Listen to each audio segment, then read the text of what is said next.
All right, guys, let's get this review for test 19 wrapped up here. I don't know how long this video is going to be, but to be honest with you, the first three problems are going to be a majority of it. It's going to take the longest time, even on your test tomorrow, to do the first three. So make sure you know what you're doing so you can get through these things pretty quickly. Okay, just going to do the patterns we talked about on Monday. The first term is raised to the fifth power. Second term, whatever the main exponent is your coefficient, and your x's are going down. In this case, your 2's are coming up. Remember, you can also take your calculator and go into y equals and punch in NCR and get all these coefficients. The third coefficient is 10. X is going down, 2's coming up. 10 again, x is going down, 2's coming up. 5 again, x is going down, 2's coming up, and then 2 to the fifth power. And then because of the number, you got to take one more step and multiply this stuff out. 2 times 5 is 10. 2 squared is 4 times 10 is 40. That's an x right there. 2 cubed is 8 times 10 is 80. 2 to the fourth is 16 times 5, which is also 80. And then 2 to the fifth is 32. And there's the answer for number 1. And that's what these first three are going to be like. So hang on. Number 2, on the fourth power. Now, if you punch it in your calculator, that y equals, you're going to see these are your coefficients for fourth power. You're going to see it go 1, 4, 6, 4, 1. That's a 4, by the way. So I'm going to use here. 1a to the fourth. Oh, minus, I remember signs alternate. Minus 4a cubed, 3 starts popping up. Plus 6a squared, 3 squared. Minus 4a 3 cubed. And then plus 3 to the fourth power. So, going to end up with the number, we got to multiply a to the fourth. 4 times 3 is 12, a cubed. 3 squared is 9, times 6 is 54, a squared. 3 cubed is 27 times 4, which is 108a, and 3 to the fourth power is 81. So there's number 2. And the worst of these on this whole thing is going to be number 3. Let's get to it. I'm moving stuff everywhere. Number 3. It's worse because it's got so much. It's got 7 terms. And if you punch that in your calculator, you're going to see 1, let's see, I'm trying to write here. 1, 7, 21, 35, 35, 21, 7, 1, because obviously they are symmetric. We talked about that the very first day. All right, here we go. 1, remember you do 3x to the 7th, not just the x, but the 3x. That's negative, so I'm going to alternate signs. 7, the 3x is going down, the 2y is coming up. I'm going to go with the 21. The 3x is going down. The 2y is coming up. Remember, the exponents add up to be the main exponents every time. 35, the 3x is going to the fourth. The 2y is going to the cube. 35 again. The 3x is going to the cube. The 2y is going to the fourth. This is getting humongous. And this is going to be the worst one on your test, too, so be prepared there. Minus 21, 3x squared, 2y to the fifth. I'll come down here. Plus 7, 3x to the 1, 2y to the sixth, and then minus 2y to the 7th power. Now, the fun thing is, now we get to go multiply this stuff out. So be patient with me. I'm just going to talk you through as I punch my calculator. 3 to the 7th power for the first one. Wow, 2187 x to the 7th. That's your first term. Second term, I'm doing 3 to the 6th times 2 times 7. I'm getting 10,206 x to the 6th y. Next one, I'm doing 21 times 3 to the 5th times 2 squared. I'm getting 20,412 x to the 5th y squared. Man. Next term, 35 times 3 to the 4th times 2 cubed. It's getting 22,680 x to the 4th y cubed. Next term, I'm doing 35 times 3 to the 3rd times 2 to the 4th. I'm getting 15,120. I didn't do a very good job there. 15,120 x cubed y 4 minus, I'm doing 21 times 9, let's try 3 squared, times 2 to the 5th. I'm getting 6,048 x squared y to the 5th. I'm running out of room. I'm going to come down here. Plus 7 times 3 times 2 to the 6th.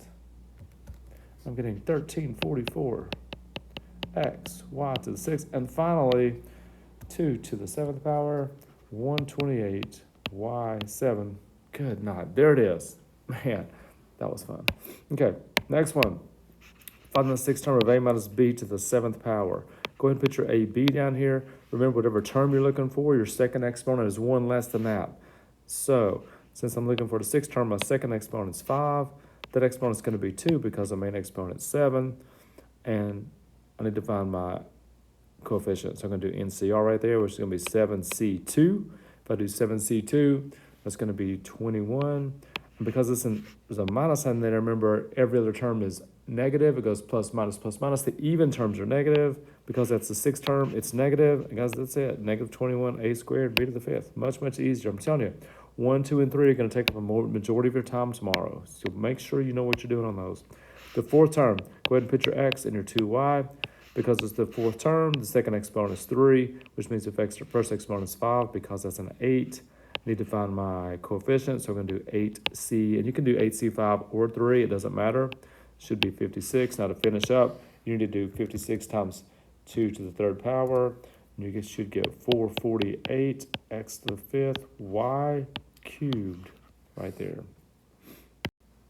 Right, number 6, these really speed up. Suppose we select without looking 1 marble from a bag as the key containing 6 red, 3 blue, 12 yellow. What's probably selecting each of the following? A red, first of all, there are 6 red, and there are how many altogether? 6, 9.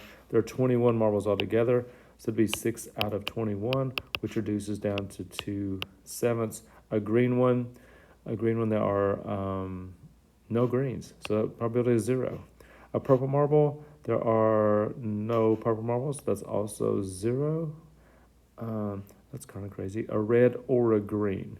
When you see the word or, you add. So the red was 2/7. The green was 0, so that's 2/7. I think I meant to put green in the problem. That's kind of weird. Number 7, what's probably rolling a number less than 4? So on a die, the numbers that are less than 4 are 1, 2, and 3. And there are 6 spots on the die, so you have a 3 out of 6 chance to do that, which is really 1/2. Number 8, suppose that a card is drawn from a well-shuffled deck of 52, was probably drawing each of the following. A jack. There are 4 jacks out of 52. Make sure you reduce that. You should get 1/13. An ace or a 7. There are 4 aces and there are 4 7. Remember, you add. And so it's going to give you 8/52, which is really 2/13. A spade. There are 13 spades in a deck out of 52, so it's going to be 1/4. A red king. There are 2 red kings, a king of hearts and a king of diamonds out of 52 cards, so it's 1 out of 26 right there. Number 9, write that in terms of I. Remember, anytime you see a square with a negative in it, we're going to take the I out. We're going to take the I out first. We're going to make that I on 81. Well, the square root of 81 is 9, so you just get 9i. That one is one of the easy ones on the test. Number 10, I'm just adding straight across. So I'm going to add -8 to +8. That's 0. I'm going to add the -4i plus 2i, which is -2i. So that's the final deal right there. Number 11, I would take a step here. This minus sign is going to change all the signs in your second parentheses.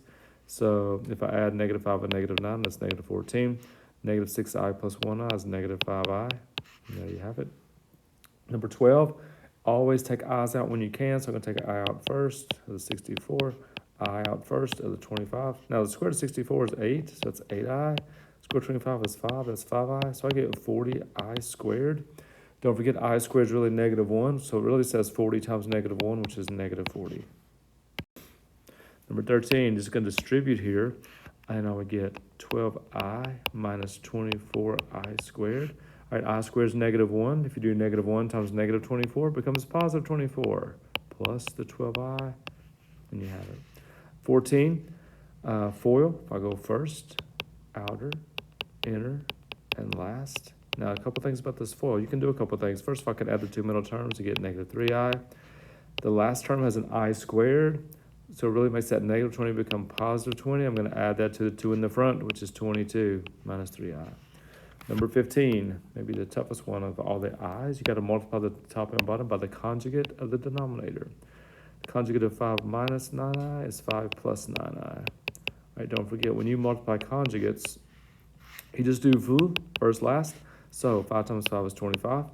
The last ones are getting minus 81I squared. I'm going to go ahead and finish that up.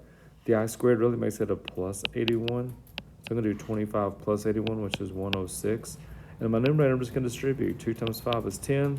2 times 9 is 18I. And I would be done right there, except those are all even. So I'm going to take a 2 out of everything.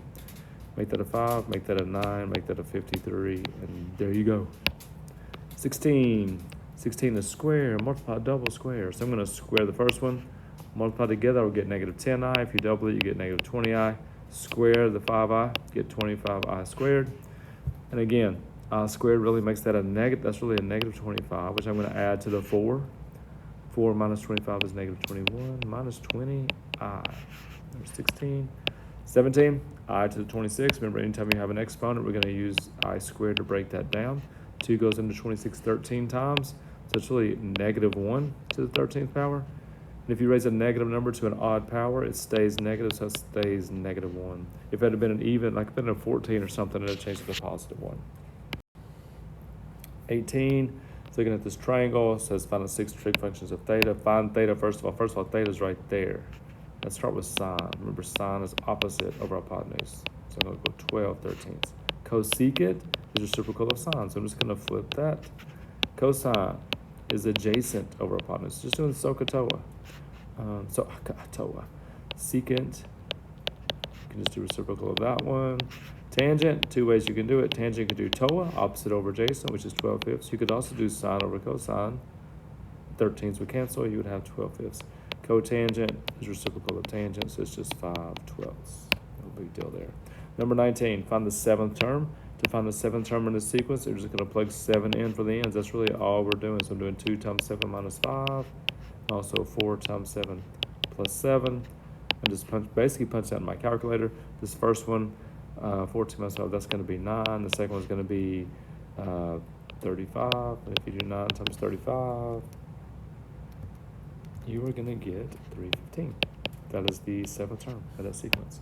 Number 20, how many different arrangements of the letters in the word banana? There are 1, 2, 3, 4, 5. There are 6 letters in the word banana. There are 3 A's and 2 N's. Now, don't forget, when you punch this in, you better use parentheses around your denominator. If you punch it in correctly, you should get 60. 60 different ways to write the word banana. Who'd have thunk? Number 21. Just solve the equation here. This is old school, like first week of school. So distribute the negative 2, be negative 12y, and plus 10 equals negative 30. Add your y's, which is negative 5y. I'm going to go ahead and take that 10 to the other side, make it minus 10, which makes that negative 40. Divide by negative 5, you get 8. That's all there is to that one. Just solve a basic equation. If you want to check your answer, obviously plug it back in. 22, got 3 more here. 22, write interval notation. The negative 2 has an less than, but has no equal to, so I'm going to put a parentheses with the negative 2. The 8 does have an equal to sign, so it gets a bracket, and there you go. 23 has a negative exponents inside and a big positive 4 outside. If I were you, I'm going to work inside out, so I'm going to move everything first. So inside, well, let's do this. I know what 27 divided by 3 is. It's not. The z's coming to the top, the x is going to the bottom, the y is going to the denominator. 4. So what that 4 means right there, I've got to raise everything to the 4th power. If you don't forget the 9, if you do 9 to the 4th power, you get 65, 61. When you have an exponent inside and outside, you multiply. So it's going to be 16. 3 times 4 is 12. 2 times 4 is 8. All you do. But I would work inside first if I were you on that one. Last one, finally, number 24. Straight up FOIL method. So I'm going to go first right here. That's going to be 12 on 3. Remember, you're allowed to add the outside numbers. Sorry, you're allowed to multiply the outside numbers and the inside numbers, but not both. So if I do these two outer, I'm going to get minus 8 on 21. If I do inside, I'm going to get 3 on 7. If I do last, this is the toughest one, which are this one, and this one. I'm going to do 2 times. Now, if I did the last, I would get like 2 on 49. Or hopefully, if you see 7 and 7, you can just take the 7 out, 2 times 7, and you get 14. And I'm looking here to see if there's anything I can combine. And because all the radicals are different, I'm stuck. That's all I can do. All right. Hope that helps some. Hope you do great tomorrow. I'll be there all day until you, what am I trying to say? I can't talk. If you need me, I'll be there all day. So come see me before test if you need me. See you then.